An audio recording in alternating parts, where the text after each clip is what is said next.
Bueno, muchas gracias a todos por venir y por la presentación. Como decía nuestra compañera, hemos querido aprovechar esta efeméride de los 40 años de la recuperación de las instituciones y del inicio de este modelo de Estado para poner un poco el foco en lo que ha ayudado a sostener un poco esta estructura territorial que tenemos actualmente. Por eso tenemos a los tres presidentes de cámaras territoriales. Les iré presentando un poquito de uno en uno y así damos pie un poco a que comencemos. Iniciarán ellos con una pequeña exposición inicial a partir de la presentación y después abriremos un poco la conversación entre los tres y estoy seguro que saldrán cosas muy interesantes. En primer lugar tenemos a Enric Morera, que es presidente del Parlamento de la Tierra que nos acoge, es presidente de las Corts Valencianes. Ocupa este cargo desde el 2015, si no estoy equivocado. Fue diputado de la Cámara es diputado de la Cámara desde 2007 y anteriormente había sido durante un breve periodo de tiempo eurodiputado también. Pertenece a Compromís y ha militado en el valencianismo progresista desde muy joven. Señor Morera, estamos en Valencia. Se ha iniciado aquí una campaña para reivindicar y conmemorar un poco los 40 años de las instituciones propias. Usted preside les Corts y ha seguido la vida política valenciana desde hace muchos años. ¿Cuál cree que es la importancia de este tipo de instituciones, como les Corts Valencianes y los parlamentos territoriales, para crear un poco en el imaginario colectivo y social este sentimiento favorable a la descentralización y a este modelo de Estado más territorial del que en otras épocas habíamos tenido? Vale. Hola, buena vesprada. Buenas tardes. Espero que estéis a gusto en Valencia, una de las 50 ciudades mejores para vivir, según la revista Time. Espero que os hayan tratado bien. ¿Ya habéis comido paella? ¿Todavía no? Pues un error. Bueno, el arroz al horno es mejor. El arroz al horno, ya lo decía Ausias Marc, que bullirá el arroz con la casola al forn. Bueno, yo siempre he creído que los buenos acuerdos políticos se hacen cuando hay un escenario agradable, interesante, y ahí se puede acordar muchas cosas, ¿no? Y en ese sentido, pues bueno, la ciudad de Valencia está haciendo una transformación muy interesante y muy positiva. 40 años de Estatuto de Autonomía, que es lo que celebramos en Extremadura y otras comunidades autónomas. A nosotros los valencianos la autonomía no fue concedida, sino que fue luchada por muchísima gente que ligó lo que es la lucha por la democracia a la libertad, a las libertades y a la autonomía. Algunas comunidades autónomas, no todas, pasaron de la Diputación Provincial a la autonomía. No fue nuestro caso. Nosotros éramos un pueblo soberano, teníamos nuestras propias Corts, con 5 siglos, creadas en el antiguo Reino de Valencia, y recuperamos lo que nos fue arrebatado por justo derecho de conquista. Aquello es el pasado. ¿Qué podemos decir? Que ha sido una historia, digamos, de éxito. Se intentaba dar solución política a la evidente realidad plurinacional del Estado español, con esa fórmula que en el artículo 2 de la Constitución habla de nacionalidades y regiones. Se dio el autogobierno en la fórmula de autonomía, 151, 143, bueno, aquello se puede estudiar, pero sí que hemos de decir que la pluralidad existente en el Estado se dio una solución en el texto constitucional. Nosotros recuperamos nuestro Parlamento y nuestro Gobierno para desarrollar nuestro autogobierno. A partir de ahí, digamos que habrían 2 líneas en estos momentos, que tienen que ser unas líneas que pasan en otros ámbitos de la política de involución democrática, involución económica, que la crisis la paguen unos pocos y mantener los privilegios de los ricos, las clases rentistas, con un modelo que aquí lo hemos padecido en la Comunidad Valenciana, en el País Valencià, de un gobierno de las castas extractivas, y también niegan la pluralidad existente en el Estado y quieren ir hacia la negación del hecho autonómico. Forma parte, yo creo que todo un mismo paquete, volver a lo que es la España una grande y libre, del blanco y negro y de la involución democrática también en los aspectos territoriales y del autogobierno. Yo me sitúo en el otro terreno, en el terreno de que hemos de mejorar este modelo de autogobierno y porque hay muchos elementos que deben mejorarse. Durante un cierto tiempo, en los gobiernos del PP se denostó mucho a las comunidades autónomas. Aquí se dio ejemplo también de aquello, de gastar sin sentido y de denostar a las comunidades autónomas como las que gestionaban mal. De toda la deuda pública del Estado español, de 1.400.000 millones de euros, ¿qué porcentaje corresponde a las comunidades autónomas? ¿Alguien lo sabe? ¿Se oculta ese debate? ¿Se desconoce? Allí donde está radicado la sanidad, la educación, las políticas de bienestar o malestar social, se puede decir, y todo un conjunto de políticas cercanas a los ciudadanos, eso es el 25% de la deuda pública española. El 80% casi es gobierno central. Quien gestiona pésimamente la economía es el gobierno central, no las comunidades autónomas. Y en nuestro caso, que se nos dice con razón que somos la que más deuda pública tenemos en función del habitante, es que tenemos un sistema de infrafinanciación. Con el mismo sistema, teniendo la media de lo que tienen las demás comunidades autónomas, tendríamos 42.000 millones de euros menos de deuda pública, que llega a los 56.000, lo que nosotros llamamos la deuda impropia. Es decir, que si nosotros tuviéramos el sistema, no digo de Cantabria, que tendríamos superávit, en el mismo régimen común, nosotros tendríamos, y eso lo sé porque acabamos de hacer el peritaje a través de la Sindicatura de Cuentas y hay un informe sobre esta cuestión, es decir, lo que nosotros no hemos recibido por tener un sistema de financiación que nos perjudica. Eso atenta a la Constitución, al principio de igualdad. Y eso es lo que hoy se votará en el Congreso de los Diputados por una iniciativa que hará el diputado Joan Baldoví. Un sistema caducado que atenta al principio de igualdad. Eso es de las cosas que hay que cambiar. Y en ese sentido, ¿qué deberíamos cambiar en el sistema territorial de España? ¿Qué deberíamos avanzar para intentar que este sistema, que vuelvo a decir ha sido positivo, continúe? Y con eso voy a, no sé, yo voy siguiendo, yo me enrollo un poco. ¿Cómo llevo el marcador? Los políticos en general siempre lo llevan mal, pero todavía te quedan unos minutos, presidente. No, ¿qué deberíamos cambiar? 4 cosas. 1, el sistema de financiación de las comunidades autónomas.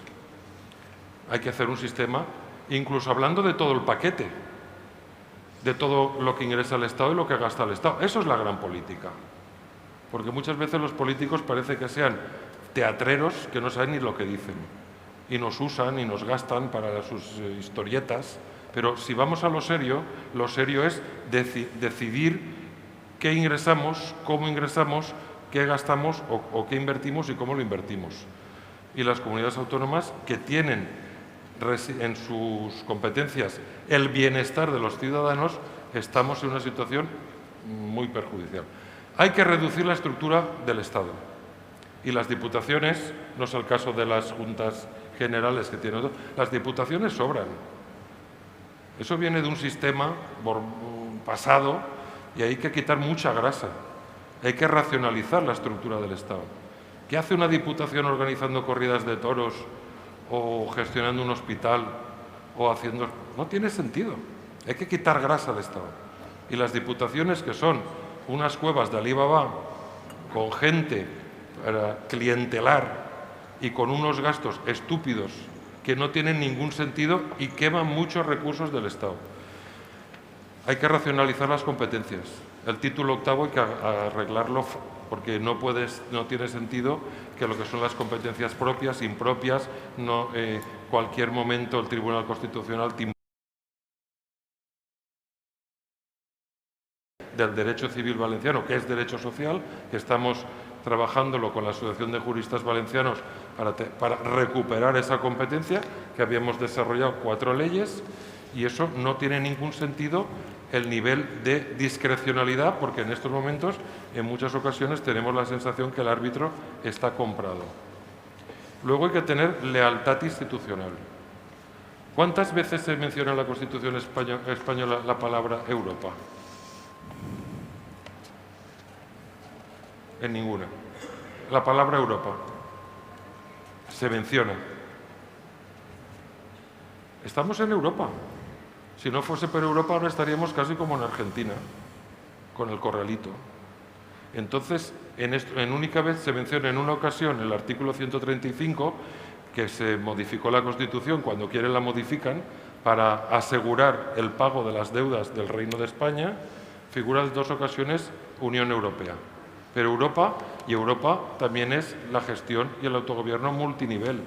Está todo lo que tiene que ver con la decisión y codecisión de las decisiones europeas, y todo lo que tiene que ver con la capacidad de decidir nosotros en los ámbitos que toca. Es decir, hay que actualizar la Constitución, igual no hay que meterse en ese berenjenal, pero hay que tener lealtad. Hay que hacer muchas reformas para una historia de éxito de 40 años de autogobierno de las comunidades autónomas, nacionalidades o regiones. Yo creo que el País Valencià es una nacionalidad. Pero eso, con independencia, eso nos podemos entender en un marco de autogobierno que clarifique competencias, que anule y que organismos que no tienen ningún sentido, que clarifique competencias, que dé seguridad y tranquilidad en el tema de la financiación y que podamos continuar otros 40 años más mejorando la estructura territorial del Estado español. Tengo más, pero bueno, yo creo que de momento ya... Clavado, 10 minutos. Muy bien. Gracias, presidente. Tenemos también a Blanca Martínez, presidenta de la Asamblea de Extremadura. Es, si no me equivoco, su segunda legislatura en el cargo. Antes ya había sido diputada de la Asamblea en las legislaturas entre 2003 y 2007. Formó parte del equipo del presidente de la Junta de Extremadura, Guillermo Fernández Vara. Pertenece al PSOE, partido que preside en Extremadura desde el pasado mes de octubre. Muchas veces se habla de las instituciones territoriales, muchas veces vinculándolas a las comunidades históricas o a sentimientos nacionalistas o soberanistas, y se centra mucho el foco en eso. En cambio, en lugares como en Extremadura, no sé si el hecho de tener instituciones propias, el hecho de llevar 40 años con un estatuto de autonomía que da valor a todo eso, ha ayudado un poco a afianzar ese sentimiento de pertenencia o incluso a ligar a los ciudadanos a las instituciones propias.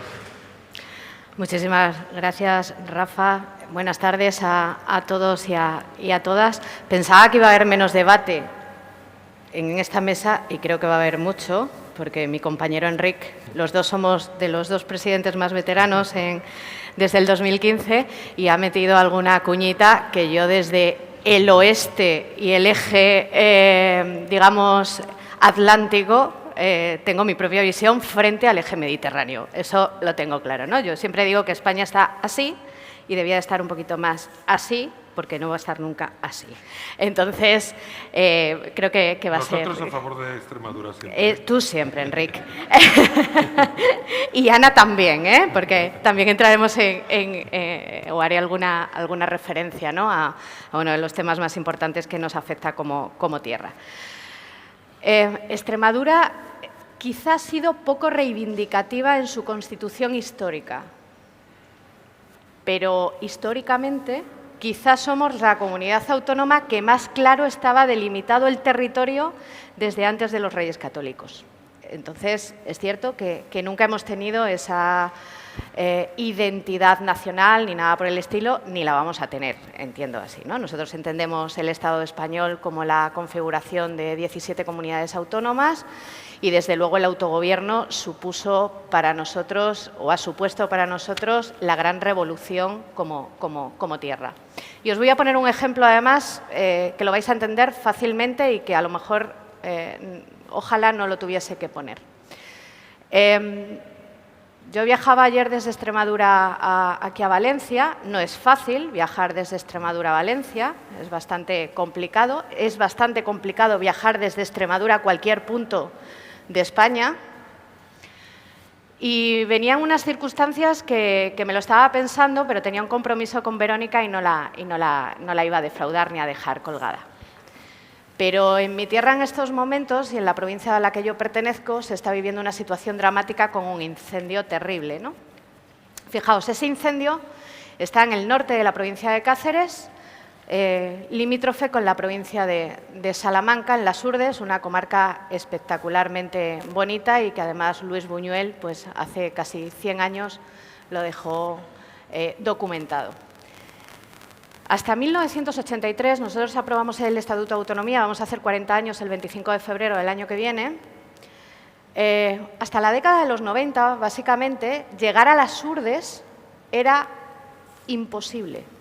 Es decir, para meter un bulldozer de los que está actuando, tanto de la UME o del Infoex, ¿no?, el Sistema de Prevención de Incendios de la Junta de Extremadura, en 1991 hubiese sido imposible, porque no había carreteras, no había agua corriente y la población vivía totalmente aislada. Creo que es el mejor ejemplo de lo que ha supuesto el autogobierno y el Estatuto de Autonomía para Extremadura.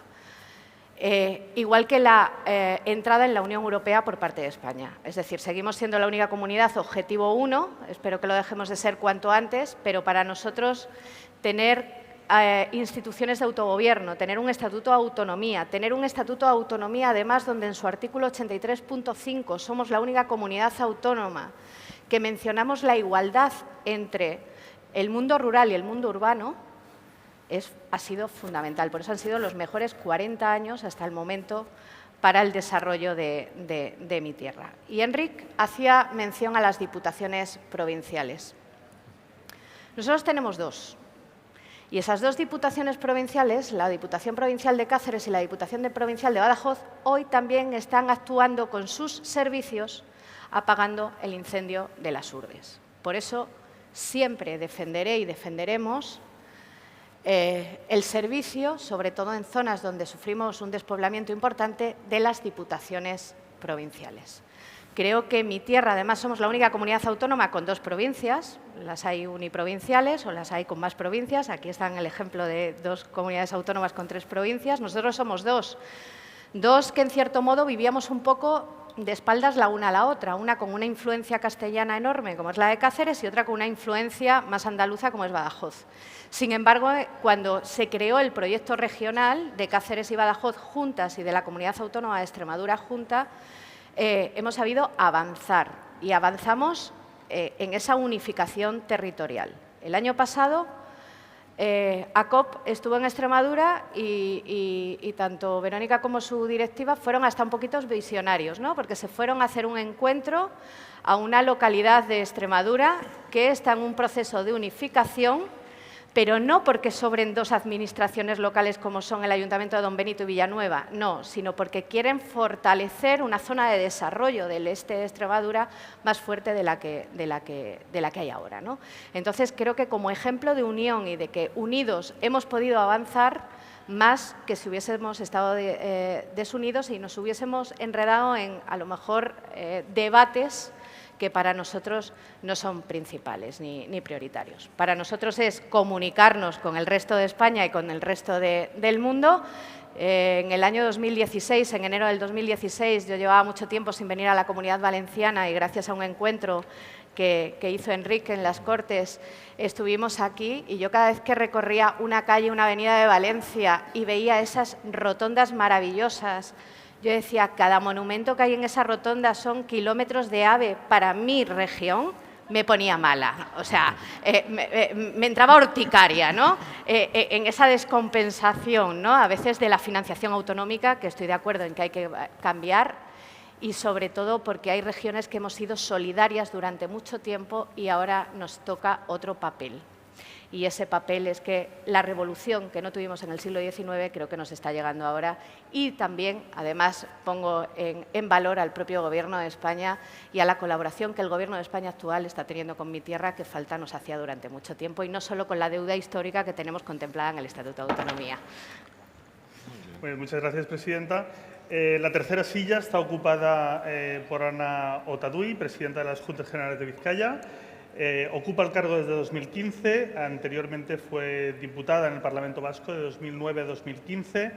Fue también alcaldesa de Elorrio de 2011 a 2019. Forma parte del PNV desde 2005, si Internet no me ha hecho equivocarme. Y empezó en política vinculada especialmente al mundo local. Las Juntas Generales son una institución algo diferente. Tienen una carga simbólica e histórica muy potente. Tiene además que convivir con el Parlamento Vasco, que eso a nivel de todo el Estado es una particularidad que se da poco o nada. Después no sé si esta convivencia se lleva bien, no sé si es fuente de muchos conflictos. En cualquier caso, después de 4 décadas desde la recuperación de la democracia, no sé si usted cree que mantener esta estructura y estas instituciones ayuda, consolida un poco esta idea de la identidad propia, tanto de las instituciones como de los territorios y los pueblos. Bien, bona vesprada, arratsaldeon, buenas tardes. Gracias de corazón a COP por la invitación y la oportunidad de dar voz al Parlamento de Vizcaya en este congreso tan interesante, y especialmente quiero agradecer a su presidenta, ¿no? Me vais a permitir, yo he traído la intervención escrita y Rafa, te juro que la tengo cronometrada y que no me voy a pasar de los 10 minutos. Tengo el reloj aquí. Adelante. Yo creo que, bueno, muchísimas gracias por la invitación, ¿no? Yo acudo a este encuentro para compartir mi experiencia, pero sobre todo para aprender de la experiencia del resto de los ponentes, ¿no? Yo creo que todos y todas las que estamos en política pues hemos recibido durante estos últimos años una extraordinaria lección de humildad y al mismo tiempo yo creo que una enseñanza que no debemos pasar por alto, y esto es la importancia de tener unas instituciones propias y cercanas para hacer frente al presente y también al futuro, ¿no? Hablo de humildad porque estamos teniendo que afrontar situaciones que todos pensamos que no íbamos a volver a conocer, en lo que hasta ahora pensamos que era la invulnerable Europa, ¿no? Estamos saliendo de las consecuencias más graves de la pandemia y esta realidad tan grave y desconocida se produjo cuando estábamos saliendo precisamente y recuperándonos de la crisis financiera que se desencadenó en el año 2008 en todo el mundo. ¿Y qué os voy a decir? Pues a partir de febrero del 2022 y ante la agresión unilateral e injustificada de la Federación Rusa a Ucrania, pues otra nueva crisis global, ¿no? Y creo que estas 3 crisis globales han animado un debate sobre la gobernanza que ha adquirido una trascendencia muy relevante, ¿no? Y yo he venido a hablar de esto, ¿no? Del autogobierno, y en este caso del autogobierno vasco. Y quiero empezar por un principio, ¿no? Y es que el ideal del autogobierno se encuentra en la concordia y en la convivencia entre identidades diferentes sobre la base del respeto y del reconocimiento mutuo. Y esto es lo importante, ¿no? En Euskadi, tal y como indicaba Rafa, contamos con una arquitectura institucional singular y compleja que está conformada por 3 niveles institucionales y cada uno de los niveles con sus propias competencias y con una financiación equilibrada, ¿no? Cada territorio histórico cuenta con su propio parlamento y este parlamento, pues cada parlamento es elegido cada 4 años mediante sufragio universal, libre, directo y proporcional. Y esos son las juntas y precisamente es este parlamento, las juntas generales, quienes eligen a su diputado general. Además, tal y como bien indicaba Rafa, pues contamos con nuestras instituciones comunes, el Gobierno vasco y el Parlamento vasco. Esta arquitectura institucional hunde sus raíces en nuestros derechos históricos que, como todos sabéis, pues fueron reconocidos en la Constitución del 78, pero que evidentemente estos derechos históricos son previos a la aprobación de la propia Constitución, ¿no? En mi caso, como os ha dicho, presido las Juntas Generales de Vizcaya, que es el Parlamento vivo de nuestro territorio y que probablemente, y esto no es una bilbainada, sea uno de los parlamentos en activo más antiguos del mundo. Y es que desde la Edad Media representantes de los diferentes municipios del territorio iban a Guernica para, en asamblea y bajo la sombra del árbol de Guernica, pues resolver y debatir sobre los problemas que atañían al territorio, ¿no? Y es motivo de orgullo saber que ya desde la Edad Media pues nuestros antepasados fueron capaces de poner en pie un sistema jurídico que garantizaba pues un estatus y un conjunto de libertades a las personas que solo muchos años más tarde conocieron en otros lugares del mundo y de Europa, ¿no? Y la idea del pacto o del reconocimiento mutuo la podemos encontrar ya en aquella época, porque para ser reconocido como señor de Vizcaya, pues se debía jurar ante las Juntas Generales, que era y es el máximo órgano representativo del pueblo de Vizcaya, se debía jurar respetar las leyes que ese pueblo se había dado a sí mismo, ¿no? Como curiosidad, que sepáis que el cuadro que ocupa un lugar destacado en nuestra sede parlamentaria en Guernica es precisamente la jura de los fueros por parte de Fernando V, de Fernando el Católico. Bueno, tras abolirse los fueros en 1876, recuperamos nuestras instituciones de autogobierno en 1979 con la aprobación del Estatuto de Autonomía de Guernica y, en nuestro caso, las diputaciones forales sí que tienen muchas competencias propias y quizá la más conocida, reconocida y diferente sea la fiscalidad, ¿no? Porque cada una de las haciendas recauda los impuestos para todos los niveles institucionales y nosotros tenemos capacidad para decidir sobre los impuestos. Tenemos un sistema de coordinación que garantiza que en cada uno de los territorios y en todos los niveles institucionales pues exista un nivel de financiación similar y adecuado, y este modelo precisamente, y respondiendo a tu pregunta, pues es un modelo de garantía y de cohesión social, ¿no? El 70% de lo recaudado se orienta a financiar las competencias del Gobierno vasco y el otro 30% se destina a las diputaciones forales y a los ayuntamientos. Y como todos ustedes saben, pues esta es la base del sistema institucional vasco, que es el concierto económico y que es la piedra angular del autogobierno vasco. Este es un sistema de responsabilidad y de riesgo unilateral. Recaudamos nuestros impuestos y no recibimos financiación del Estado. Pagamos al Estado una cantidad que fue concertada en 1981, que es el cupo, es el 6,24 de todos los servicios no transferidos a Euskadi, ¿no? Y es importante recordar que tanto la población como el PIB es inferior a ese porcentaje y estamos realizando una aportación al Fondo de Solidaridad Interterritorial.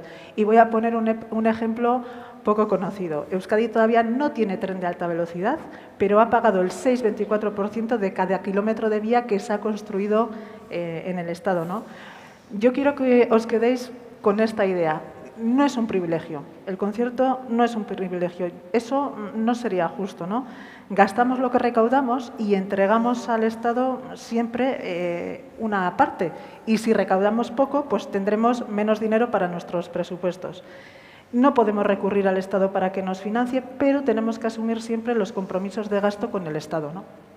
Este es el modelo del concierto, que es un modelo de responsabilidad, de riesgo unilateral, de solidaridad que se sostiene en una relación bilateral. Y nosotros pensamos que es un modelo que se ha demostrado eficaz. Y pensamos también que puede ser una referencia de cara al futuro y también de cara al futuro político. ¿Por qué decimos esto?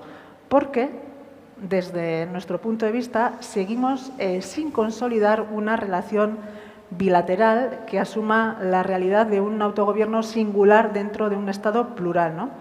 Euskadi, como he mencionado, cuenta con un Estatuto de Autonomía aprobado y refrendado en el 79, que nos ha permitido, sí, desarrollar nuestro autogobierno, pero que más de 4 décadas después sigue todavía sin ser cumplido de forma íntegra, ¿no? Y el modelo de futuro del autogobierno vasco pasa por un nuevo marco jurídico y político, ¿no? Un marco de respeto a los consensos básicos y también a la legalidad, una legalidad que evidentemente no es inmutable, ¿no? Siempre se puede cambiar y debe evolucionar y adaptarse a las nuevas realidades. Creo que también ustedes saben que en estas 2 últimas legislaturas en el Parlamento Vasco pues, se ha trabajado en una ponencia que analiza el futuro del autogobierno vasco, y en esta ponencia han participado pues, todas las formaciones políticas.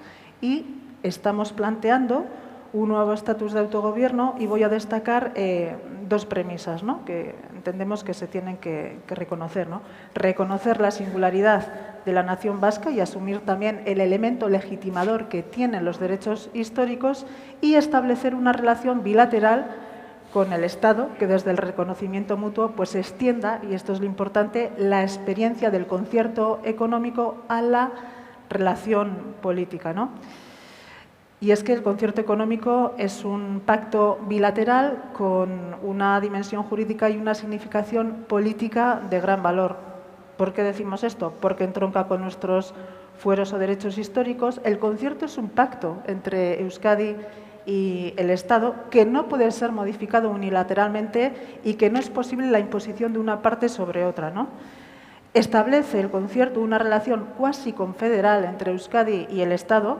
El concierto no implica privilegio alguno, por lo que he comentado antes, y el concierto afirma la bilateralidad al establecer mecanismos paritarios de control y un sistema de garantías de cumplimiento, ¿no?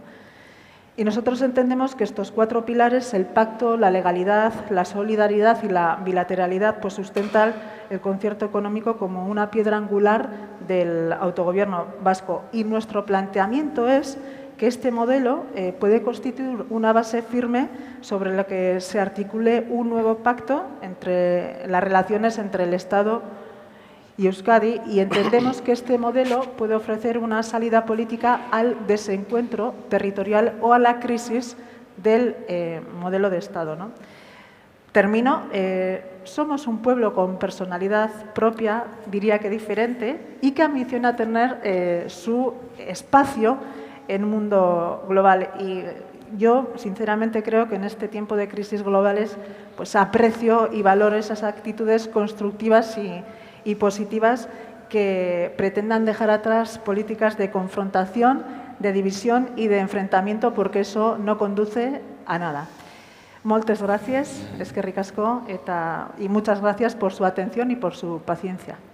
Bueno, antes que nada, quiero felicitar por 2 cosas. Uno, porque los 3 se han ceñido al tiempo previsto, cosa que no es habitual en un político. Y segundo, que se nota que son políticos porque venían a hablar de los 40 años de las instituciones autonómicas y ya se han metido pudillitas ideológicas, cosa que agradezco porque ahora abriremos el debate y esto pues lo hace bastante más interesante. Y segundo, felicitar a COP porque me ha puesto a moderar una mesa con 2 mujeres y un hombre, y teniendo en cuenta que en esto de los debates, las tertulias y todo esto, normalmente, dicho mal y pronto, acostumbra a ser un campo de nabos, es de agradecer poder tener a 2 mujeres y un hombre y que sean mayoritariamente mujeres. Dicho esto, abramos un poco el debate.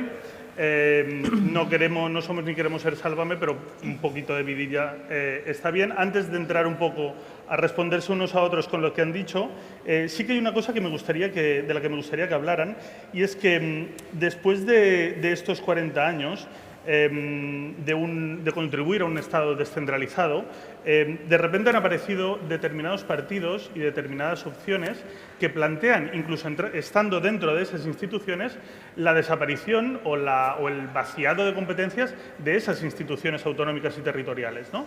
Entonces, me gustaría saber desde sus posiciones qué creen que pueden hacer o qué hacen habitualmente, cómo se enfrentan a eso, y si creen que esa posición de privilegio, entre comillas, que tiene un presidente de una Cámara y la proyección que tiene una Cámara territorial puede evitar que este tipo de planteamientos se hagan fuertes incluso dentro de las propias instituciones que esas opciones plantean. Hablamos, por ejemplo, presidente. A ver, en el caso de mi Parlamento somos 4 fuerzas políticas,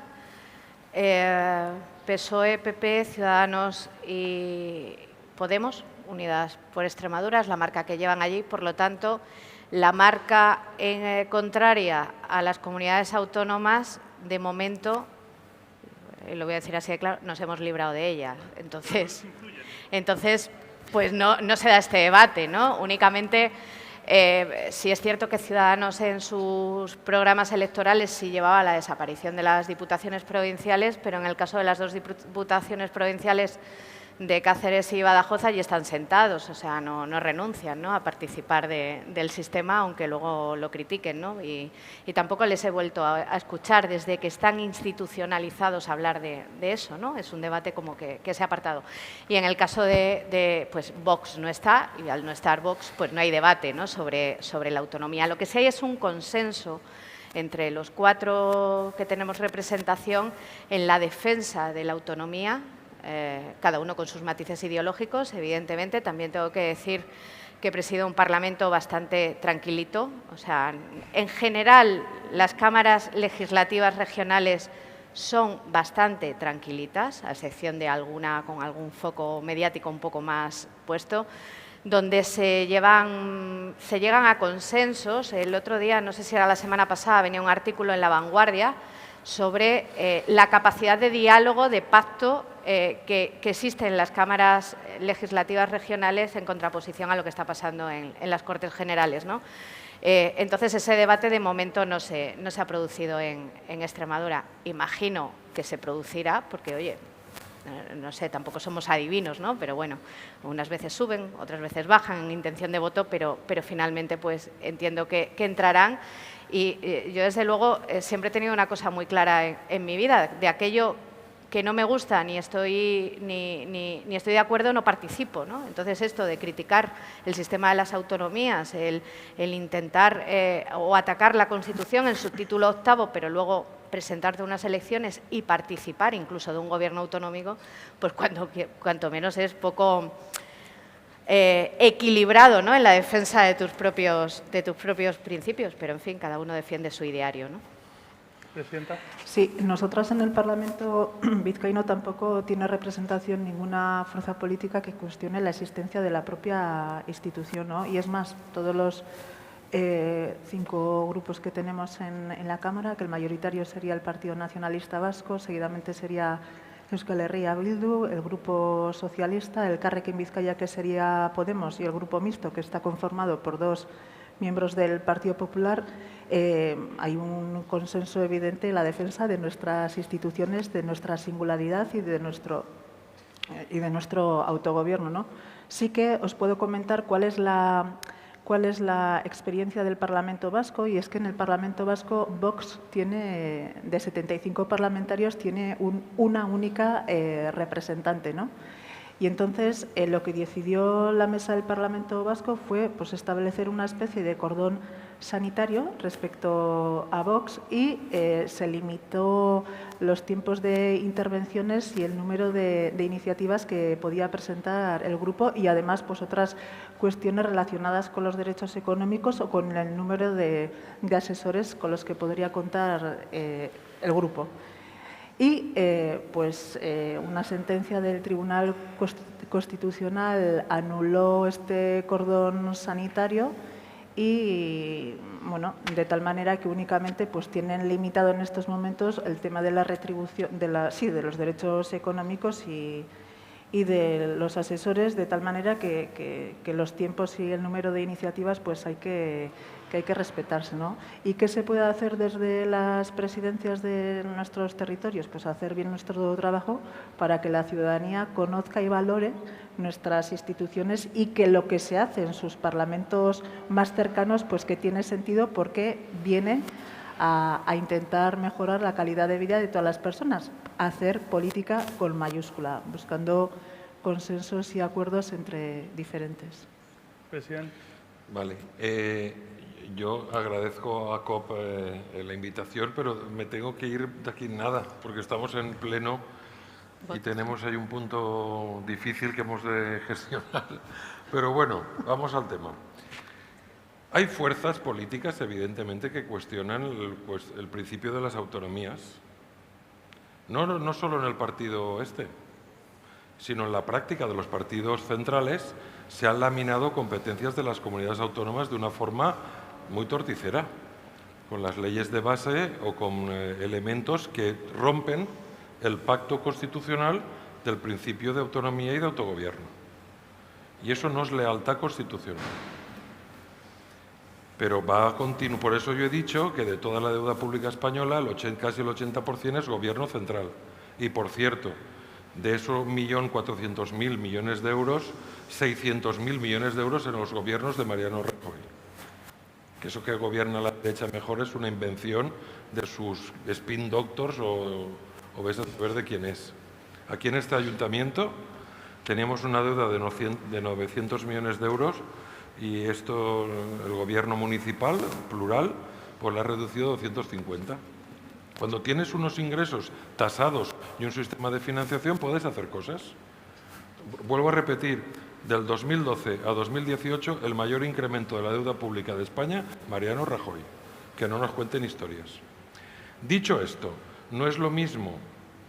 Y yo lo que quiero es mejorar el modelo, en el sentido de lo que son las competencias, el título octavo, la financiación equilibrada. No quiero quitarle nada a nadie, pero no quiero que ese sistema, que es una engañifa, perjudique a los valencianos. Atenta a la Constitución y nadie hace nada. 42.000 millones de euros de nuestra deuda es impropia. Es impropia. Es una vergüenza lo que está pasando y eso no lo arregla nadie. Y el sistema está caducado, el de la LOFCA. Dicho esto, no es lo mismo las Juntas Generales, que tienen su misión histórica, que son elegidas directamente, que gestionan sus impuestos y cobran los impuestos responsablemente y son las instituciones más bien valoradas del País Vasco, las que recaudan. Y a mí me gustaría que eso se pudiese buscar un modelo en el Estado de un concierto económico de cada comunidad autónoma. Yo eso lo he escrito. Si entran en mi blog, concierto económico responsable. Porque no hay nada peor que las comunidades autónomas sean entidades solo de gasto o de inversión. Tienen que responsabilizarse de sus ingresos. Tienen que responsabilizarse de su economía. Tienen que responsabilizarse que su jardín o su bancal o su tal funcione. Y hemos de ser solidarios entre todos. Y las diputaciones son chiringuitos que se han de acabar. Duplican estructura. Y efectivamente los bomberos de las diputaciones que pasen a ser bomberos de Extremadura y toda nuestra solidaridad con el incendio de las Urdes y con todos los territorios. Pero es una votación indirecta, es solapar y es una distorsión en el sistema territorial español acojonante. Eso no tiene ningún sentido. ¿Pueblos pequeñitos? Pues se hace una dirección general o una subdirección general. Yo creo que aquí ya tardamos en racionalizar la estructura del Estado. Hay que racionalizarla. Hay que reducir, como ha hecho muy bien estos dos municipios, San Benito y Villanueva de la Serena. Don Benito. Don Benito. Yo creo que eso vamos por ahí, porque hay mucha estructura parapolítica que sobra y hay que quitar grasa al Estado. Al Gobierno central también, que ha usurpado muchas competencias. Ha usurpado muchas competencias. Y luego, lo que está vaciando España y nos está llevando tal, es esa situación de capitalidad absorbente de los recursos públicos del Estado. Pero si del último presupuesto que pactamos Madrid ha ejecutado el 185% de lo que no tenía presupuestado, no tiene ningún sentido. Y Extremadura me imagino que será muy poco, por eso no tenéis tren, y nosotros que lo pactamos y reformamos el estatuto para garantizar la inversión pública territorializada, hemos recibido el 30% de la inversión pactada. Eso no se puede aguantar. Eso es un Estado que si no lo reformamos es fallido. Estaríamos como en Argentina si no estuviésemos en la Unión Europea. Yo por eso quiero que aquí o mejoramos esto o 40 años más no los vamos a ver. Me tengo que ir, discúlpenme, porque es que ya me están tirando de las orejas. Luego me contarán cómo habéis quedado con todo esto, ¿eh? Muchas gracias, presidente. Tengo que decirle que le voy a dar la palabra igualmente a las presidentas. Veo a la presidenta Martín desde aquí que el lenguaje corporal ya dice que le va a meter caña. O sea, pero yo siempre a favor de Extremadura. Usted váyase si quiere, pero el chorreo le va a caer, creo. Vale. Discúlpenme, pero es que no los puedo dejar solos allí en Les Corts. Gracias, presidente. Vale. No voy a dejarle con la palabra en la boca porque estaba viendo las caras que estaba haciendo.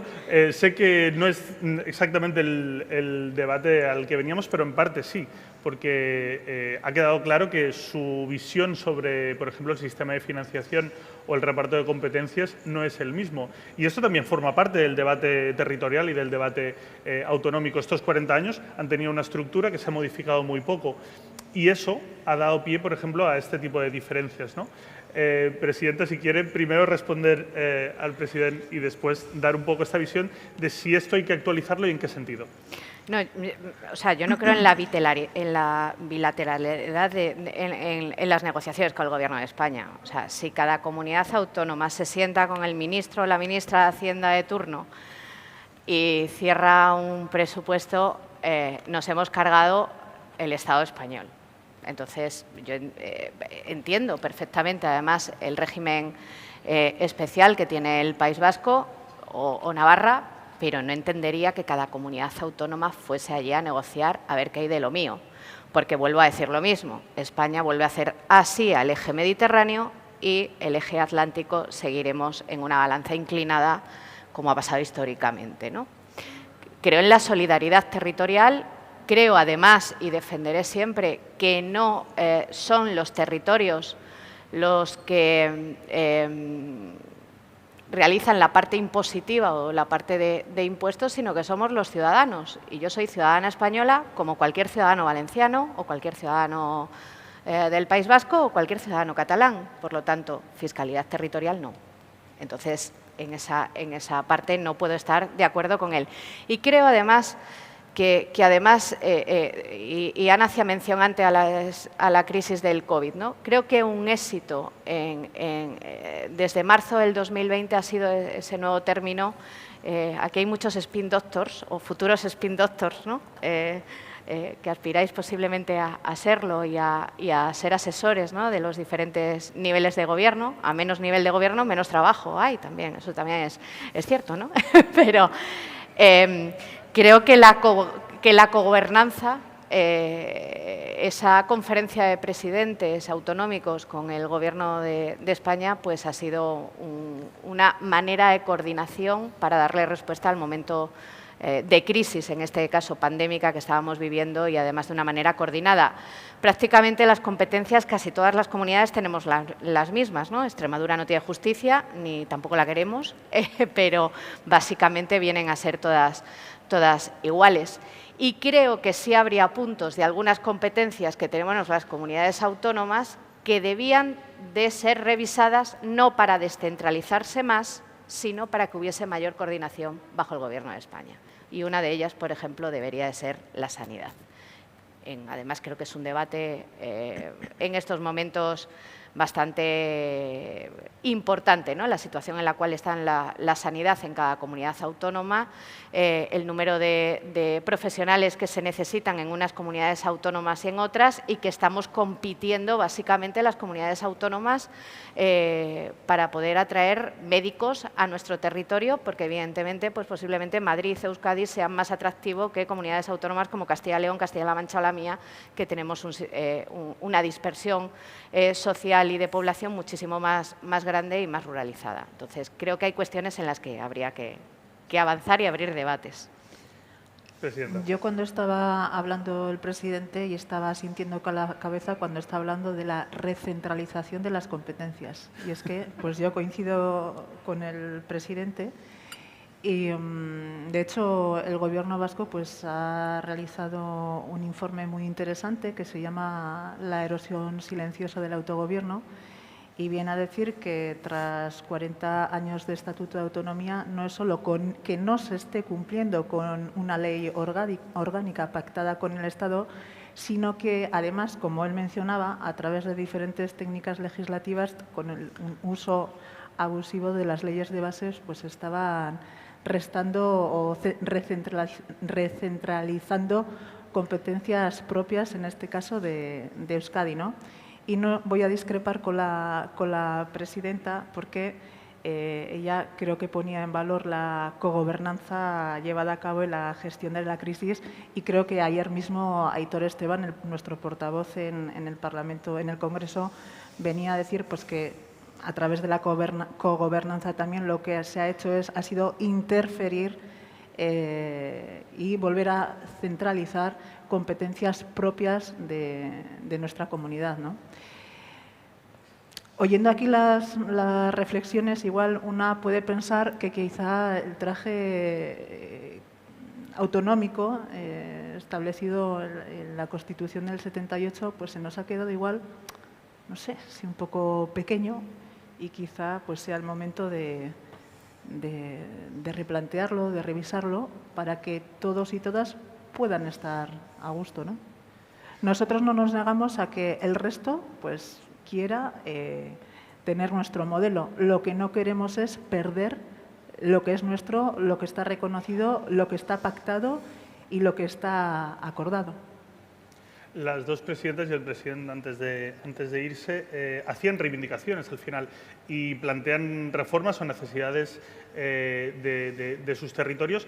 ¿Es fácil que estas reivindicaciones se lleven a cabo desde el trabajo que se puede hacer desde las cámaras territoriales o lo dejamos todo en manos de los gobiernos y de los partidos? No, yo creo que la labor que hacemos, aunque no sea tan mediática como pueden ser el Poder Ejecutivo, ¿no?, frente a los legislativos regionales, yo creo que la labor que hacemos es importantísima.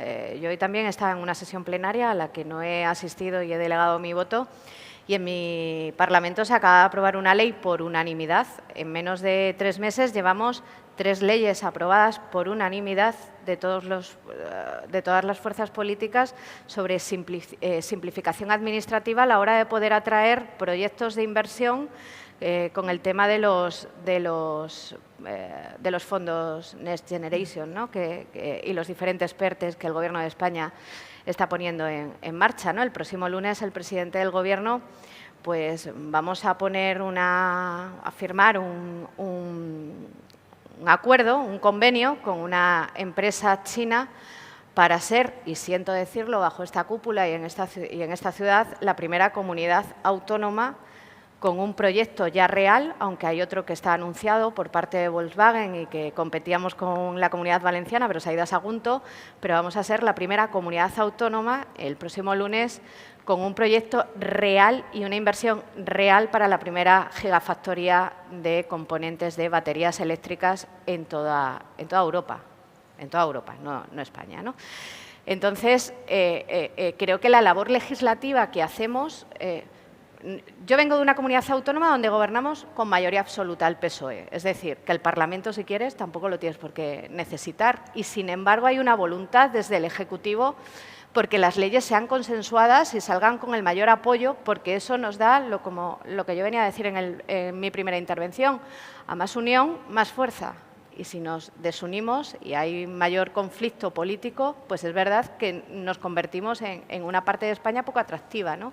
Entonces, ese es un poco lo que tenemos interiorizado como región, incluso desde las propias instituciones autonómicas, provinciales e incluso municipales, ¿no? Hay una coordinación de los ayuntamientos, el ejemplo de la unión entre Don Benito y Villanueva, que se van a convertir en la tercera ciudad más importante de toda Extremadura, por encima de la capital autonómica que es Mérida, pero no ha supuesto ningún trauma tampoco para el resto de ciudades, ¿no? Sino, bueno, pues vamos sumando y vamos a convertirnos en un motor económico que durante muchos años, y hay que decirlo porque es así, se nos ha negado. O sea, a mí me hubiese encantado tener una Renault o una Citroën o una Ford en mi territorio, pero por cuestiones históricas y de regímenes anteriores a la Constitución española, pues no lo hemos tenido. Entonces, pues ahora tengo la ambición como territorio de igualarme al resto sin a lo mejor necesitar que nadie sienta que me tiene que dar nada por pertenecer a la comunidad autónoma a la que pertenezco,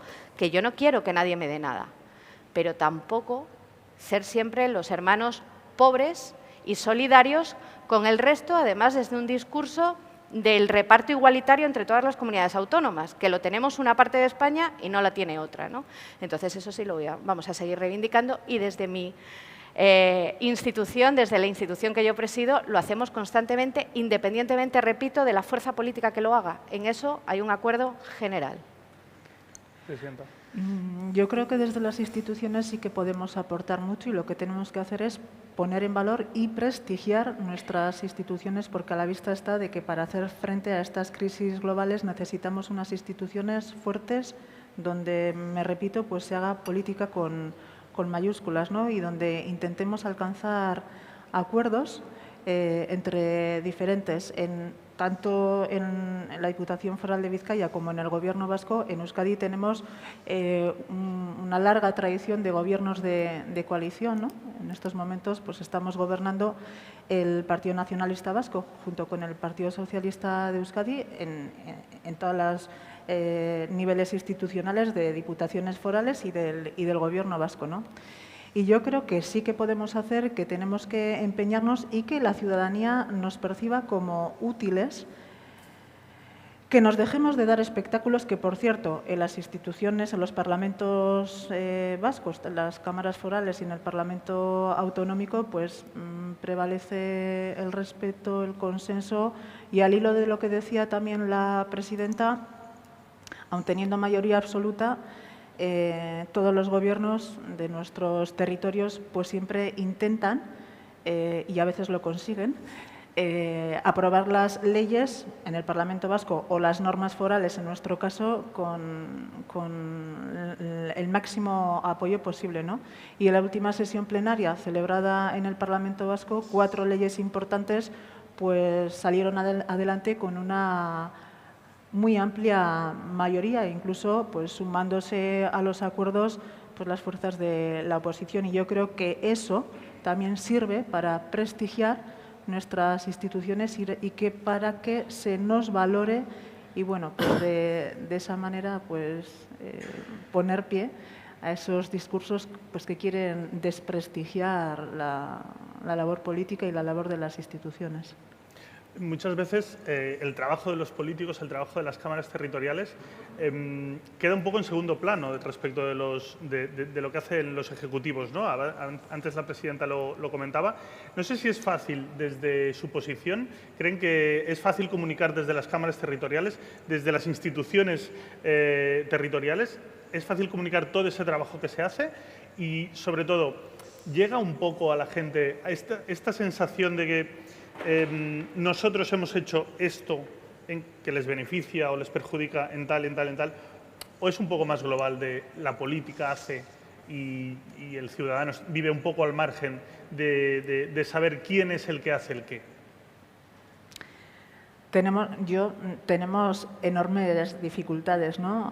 Estamos empeñadas en que se conozca la labor de nuestro Parlamento, todas las decisiones que se toman en el Parlamento de Vizcaya y que nos afectan a nuestro día a día, pero si es complicado para una Cámara autonómica dar a conocer pues todo el trabajo que desempeñan, todavía lo es más difícil con una arquitectura institucional más compleja como la que tenemos en Euskadi, ¿no?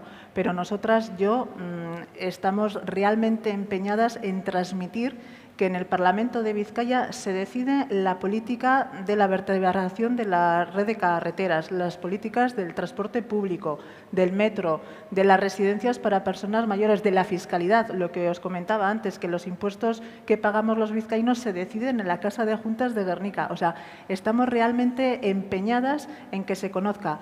Lamentablemente tengo que decir que no sé si lo estamos haciendo con mucho éxito porque nos empeñamos, llevamos a cabo diferentes iniciativas, salimos a pie de calle con exposiciones itinerantes, organizamos exposiciones en los diferentes pueblos para acercar el Parlamento a vizcaínos y vizcaínas.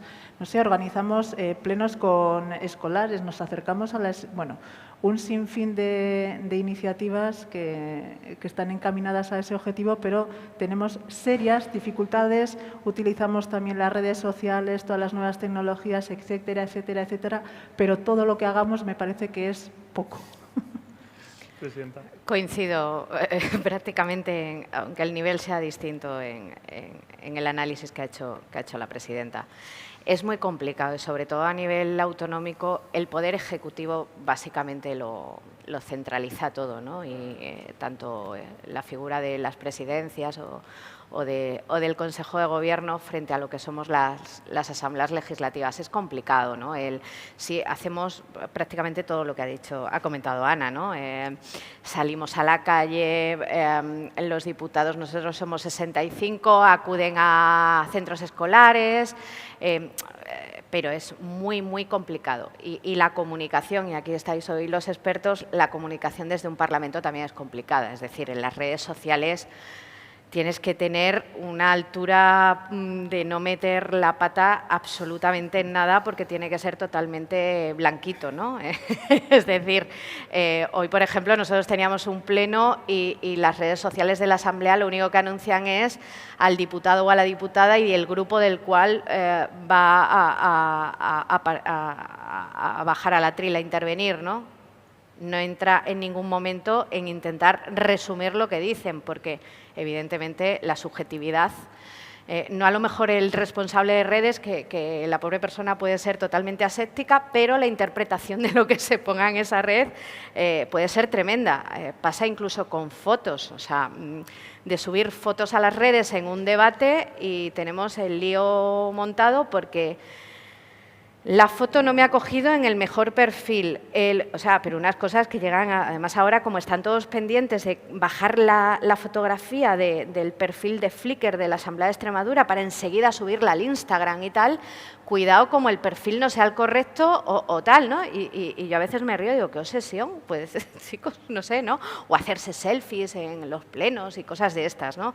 Son cosas, pero nos cuesta mucho llegar a que la población sepa exactamente qué es lo que hacemos. Tienen claro que nos votan, pero luego, una vez que pasan las elecciones, quedamos bajo el auspicio de todo. Yo a veces voy a actos y me presentan como la presidenta de la Junta de la Asamblea de Extremadura. Digo, madre mía, o sea, y lo está haciendo un alcalde o una alcaldesa, ¿no? Porque, aparte, en Extremadura la Junta es el foco total político, ¿no?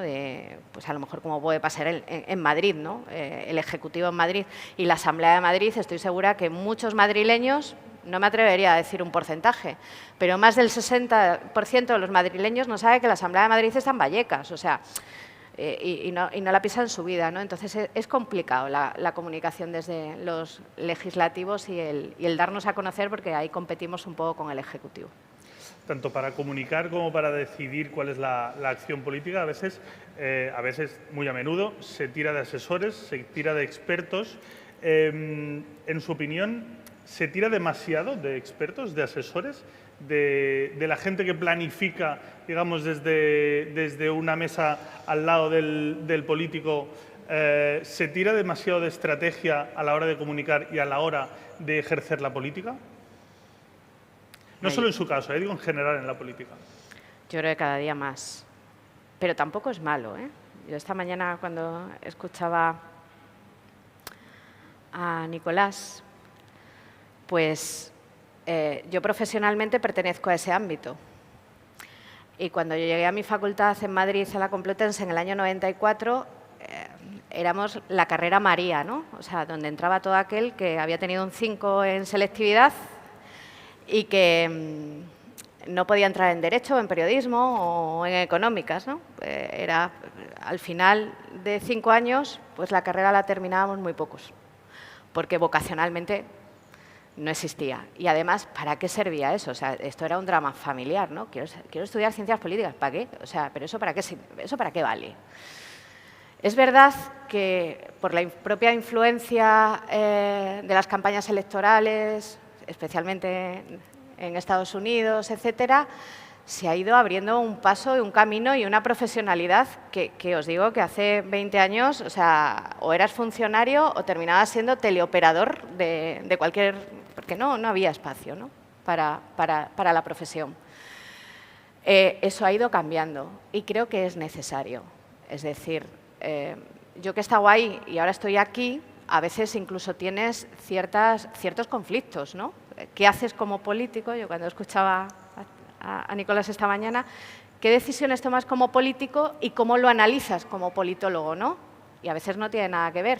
Entonces, no viene mal tener al lado a alguien que te va asesorando. Creo que además la profesionalización está bien. O sea, que esto de cómo se tomaban antes las decisiones un poco así en el PSOE, yo soy del PSOE, pues un poco antes, venga, pues esto de las encuestas, ¿no? Pero ¿para qué queréis una encuesta? Yo me acuerdo cuando llegué al partido en el año 99, yo hablaba de encuestas y me miraban como diciendo, pero esta mujer o sea, la encuesta, querían encuestas, pero el resultado final de la encuesta, ¿no? ¿Cuántos escaños nos dan? Ahora, cuando te ponías a analizar la parte importante de las encuestas, y está por ahí Ana Salazar, que la he visto y que he trabajado con ella en alguna ocasión, cuando empiezas a ver la parte más de opinión sobre lo que estás haciendo, pues eso como que no importa, ¿no? Importa el cuadro final del CIS, ¿no? Pues yo creo que eso es algo que vamos superando dentro de los partidos y de las instituciones. Y evidentemente, cuanto más profesional haya, pues más se avanza. Y en comunicación creo que todavía en este país hay que avanzar en en muchos ámbitos, ¿no? Tampoco hace falta que sea lo que a lo mejor hemos vivido con algún spin doctor últimamente en este país o 4 años en mi comunidad autónoma. Es decir, no todo tienen que ser colocar banderas. Verónica se ríe, pero porque lo ha sufrido también, pero no todo tiene que ser colocar banderas, ¿no? Como el ejemplo que ponía esta mañana Checa con Biden, ¿no? Y las banderas. Yo es que he visto tantas banderas durante 4 años en mi comunidad autónoma y las he visto luego después en el Gobierno de España, ¿no? Pues tampoco es eso la comunicación, ¿no? Pero lo digo un poco a modo de anécdota, pero al fin y al cabo es lo que ha estado sucediendo. Pero la seriedad de la profesión, tanto de la periodística como de la ciencia política y la sociología, creo que son imprescindibles hoy por hoy en las instituciones y en los partidos. Viene bien que alguien desde fuera te diga que por ahí no. Presidenta, ¿coincide? Sí, coincido en la importancia de la labor de los asesores y quería aprovechar para felicitar públicamente a Nicolás por la brillante exposición que ha hecho a la mañana.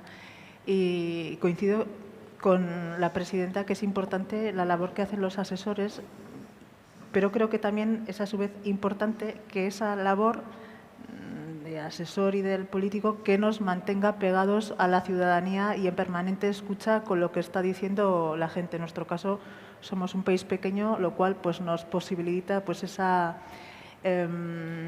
contacto directo con la ciudadanía que quizá en los últimos tiempos se haya perdido, ¿no? Creo que tenemos que volver a conseguir la confianza de la ciudadanía. Yo creo que los asesores pueden hacer un papel importante en ese sentido, de mantenernos pegados a la realidad, pero nada más importante como que una esté pegada a la realidad y que pise la calle.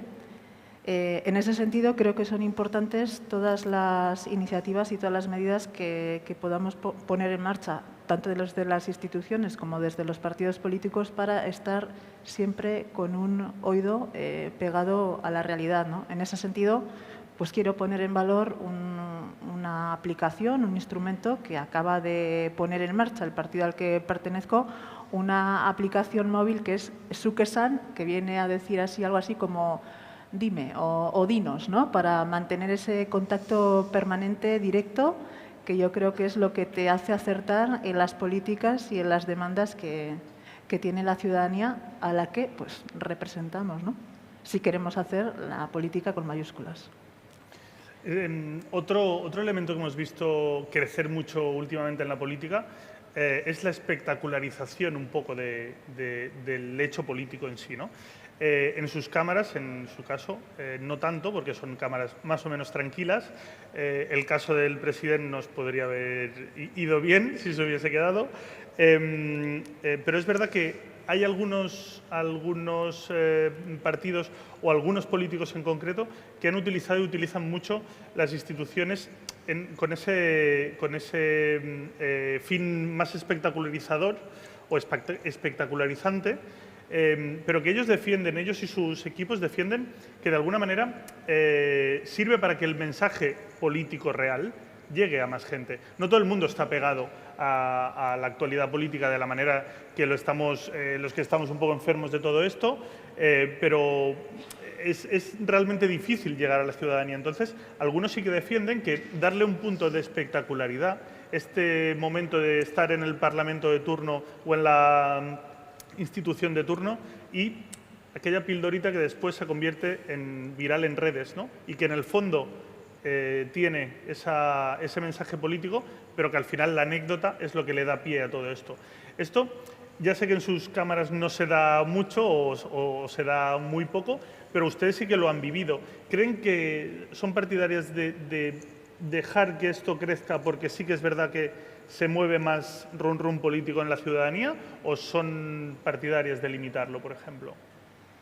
Yo sería partidaria de limitarlo, ¿no? Desde las propias instituciones, con normas. Bueno, nosotras tenemos que hacer bien nuestro trabajo y cuando estamos dirigiendo un pleno pues tenemos que mantener pues que se guarde la debida cortesía, el respeto. Por lo tanto, pues yo el espectáculo no lo permito, la verdad. igual pues con quizá demasiado mano de hierro. En nuestro Parlamento, por ejemplo, ni se aplaude, ni se aceptan manifestaciones de agrado ni de desagrado, ni por parte del público, ni por parte de los miembros de la Cámara, ¿no? Algunos en el Congreso se les caerían las manos y no pudiesen aplaudir Sí, ciertamente, pero bueno, son las diferentes maneras de afrontar tu trabajo, tu responsabilidad, y a mí me gustaría que se nos valorase y que se reconociese el trabajo de las cámaras legislativas, porque la ciudadanía pues conozca sinceramente la importancia de lo que allí se está haciendo, que seamos capaces de enganchar sin tener que dar el espectáculo, ¿no? Es mi punto de vista. Ayer, por ejemplo, un periodista vizcaíno, Javier Vizcaíno, venía a decir algo así como que ha habido, que es digno de estudio, de análisis, como algunos fenómenos políticos, algunas tendencias políticas como que han nacido en los platos de televisión y han fenecido también en los platos de televisión. Entonces, a mí, pues la política espectáculo no creo que me gusta demasiado. Presidenta. Yo creo que tenemos una esencia histórica, ¿no? En lo que representamos, y entonces en muchas de las formas somos incluso un poco antiguos, ¿no? Incluso el vocabulario que utilizamos, ¿no? Señorías. Por eso yo no soy partidaria de que se utilicen como platos de televisión. También es curioso que lo utilizan aquellos que de otra manera no tendrían ninguna capacidad de llegar a ningún sitio, ¿no? En algún mensaje, bueno, alguna tonito un poco fuera de lugar, ¿no? Al final, tú estás allí y estamos representando a los ciudadanos, es decir, somos representantes de todos, de la soberanía, ¿no? Nacional no estamos allí porque nos llamemos Blanca, Pepe o no sé quién, o sea, que un poquito de compostura. ¿A alguien en un juzgado ante un juez se le ocurriría hacer muchas gracias? ¿A que no? Pues en un Parlamento tampoco debían de hacerlo, pero es verdad que bueno, se utiliza un poco para darse a conocer sobre todo lo que han sido las fuerzas políticas nuevas. Sí lo utilizan más como un plato de televisión, ¿no? Luego, con el tiempo, se van dando cuenta de que les da igual, o sea, que a lo mejor tienen medio segundo de gloria, o sea, que tampoco va a ir mucho más allá el asunto. Posiblemente en el Congreso los diputados tengan más. En el Senado tampoco pasa tanto, ya es otra cosa, ¿no? A lo mejor ahora sí vuelve a ser un poco foco de atención, ¿no? Pero otra cosa es, evidentemente, las sesiones de control de los miércoles por la mañana en el Congreso, pues ahí sí es un foco mediático, porque además todas las tertulias radiofónicas y televisivas están pendientes de las 9 de la mañana con la sesión de control, entre otras cosas por lo que se dice o el numerito que se va a montar, ¿no? Yo creo que sería mucho más beneficioso para las instituciones tener buenos parlamentarios. No digo que haya que ser ni Azaña ni Castelar, pero sí que se preparen un poquito más las cosas y no vayan allí a veces con su rollo allí. O sea, yo vengo a hablar de mi libro y me da igual lo que diga el otro, que es un poco a veces triste, ¿no? Pero que en vez de montar números, creo que cierta compostura, cierta educación, sobre todo porque al fin y al cabo representamos a los ciudadanos, no nos representamos a nosotros mismos, ¿no? Y ya para ir cerrando, me gustaría saber cómo ven ustedes el futuro un poco de las cámaras territoriales. Han pasado 40 años más o menos desde que hemos recuperado y desde que tenemos este sistema institucional, pero es verdad que ahora estamos inmersos en esta ola un poco de descrédito político e institucional, con algunos populismos acechando sobre precisamente las instituciones y especialmente sobre las territoriales. La política no sé si da respuesta actualmente a todo eso y no sé si eso puede afectar al futuro de las cámaras territoriales. No sé, yo creo que tenemos que... La clave yo creo que está en lo que tú comentabas, ¿no? Y antes intentaba transmitir de volver a recuperar la confianza de la ciudadanía a la que representamos, ¿no? Yo os comentaba que nosotros quizá, que no es una bilbainada, que somos uno de los parlamentos más antiguos en activo y espero que sigamos siéndolo, ¿no? Porque la ciudadanía nos perciba que realmente somos útiles, que servimos para mejorar su calidad de vida, que somos capaces de llegar a acuerdos y a consensos entre diferentes, porque eso es lo que realmente pues enriquece el país, ¿no? Y yo, bueno, pues creo que todos está de nuestra mano haciendo ese gran o buen trabajo parlamentario que decía la presidenta, de volver a recuperar el crédito y la confianza de la ciudadanía a la que representamos, ¿no? Y para eso pues también es muy importante contar con la expertez de personas como vosotras, ¿no?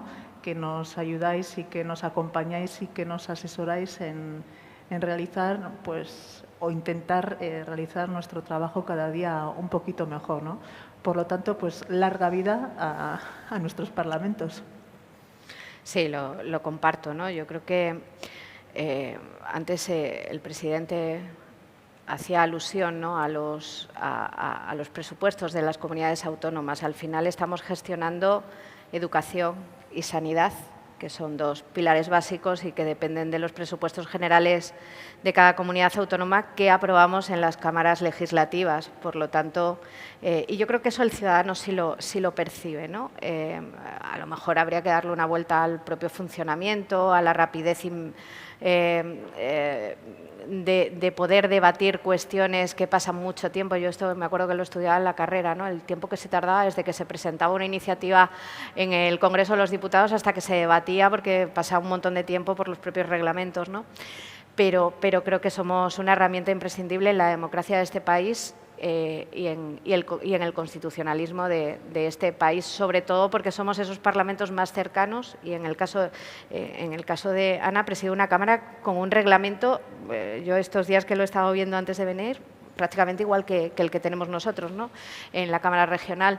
Por lo tanto, creo que es importante que se mantenga la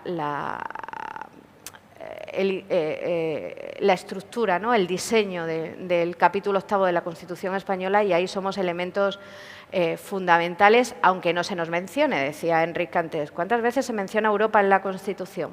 Pues ninguna. ¿Y a las cámaras legislativas territoriales? Pues tampoco, porque se pensó en una España de comunidades autónomas, pero no en la institucionalización de esas comunidades autónomas. Entonces, ahora jugamos con ciertas ventajas, como no hay voto delegado en el Congreso de los Diputados ni en el Senado. Pues no, porque lo prohíbe la Constitución española.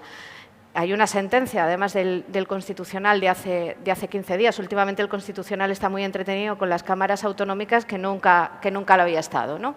La primera que llevaron al Constitucional fue a la Asamblea de Extremadura por un diputado por un tránsfuga, ¿no?, de un diputado no adscrito del Grupo Popular la anterior legislatura. Y entonces dicen, bueno, ¿y las autonómicas? Ah, oiga, pues no somos ni legales ni somos alegales, nadie se preocupó por nosotros, por lo tanto tenemos esto del voto delegado contemplado, ¿no? Entonces creo que es importante, ¿no?, porque nos vayamos complementando y sobre todo que es un avance. Y creo que debemos de seguir siendo un modelo de Estado, ¿no?, de organización del Estado para el resto de otros Estados. No solo va a ser Alemania y sus Länders y su capacidad legislativa, sino que después de Alemania prácticamente los que tenemos esa autonomía más avanzada somos nosotros, ¿no? Italia tiene parlamentos regionales, pero prácticamente son más bien casi ni siquiera diputaciones provinciales, ¿no? Pero bueno, tienen poder legislativo, bueno, muy limitado. Entonces creo que hay que seguir apostando por las instituciones y por qué no también porque el legislativo sea más conocido como sea, ¿no? Perfecto, pues muchas gracias a las dos presidentas, también al presidente, aunque haya tenido que irse. Muchísimas gracias a los que habéis estado en este debate y a COP por reunir a los tres presidentes. Muchas gracias a todos.